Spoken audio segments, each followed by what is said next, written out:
So hello guys, তোমাদের সাথে আমি একটা কথা শেয়ার করবো আজকে। কথাটা না শেয়ার করলে আমার পেটের ভাত হজম হচ্ছে না।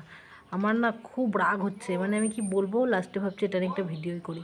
তো শোনো, আমি একটা ভিডিও মানে রিলস দেখছি, দেখছি যে একটা মহিলা প্রচণ্ড কান্না করছে।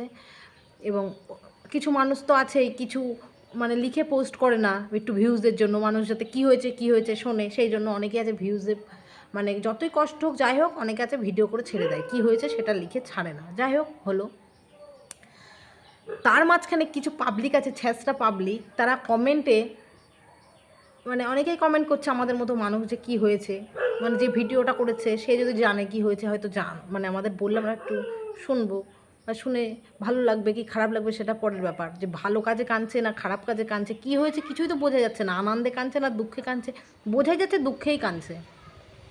তা কিছু মানুষ ওখানে যে কমেন্ট করছে, ধরেন আমি লিখেছি কী হয়েছে, ওখানে আমাকে কমেন্ট করে বলছে ভালোবাসা দেবেন, ভালোবাসা নেবেন, আমার ভিডিওতে যাবেন, লাইক করবেন, কমেন্ট করবেন। মানে এত ভালোবাসা দেওয়ার লোকেরা হয়তো অভাব নেই। মানে একটা দুঃখের ভিডিওতে যেও তারা কিভাবে এই কথাটা বলতে পারে, আমি তো আশ্চর্য হয়ে যাই এইসব মানুষের। মানে আপনারা এত ছ্যাঁচড়া কেন? হ্যাঁ, এত কিসের ভালোবাসা? বাড়ির মানুষকে ভালোবাসুন আগে, তারপরে ফেসবুকে আসবেন ভালোবাসা দেখাতে। একটা মানুষ যদি মারাও যায় আপনারা তাও যে এখন পরিবারে বলে ভালোবাসা দেবেন, ভালোবাসা নেবেন।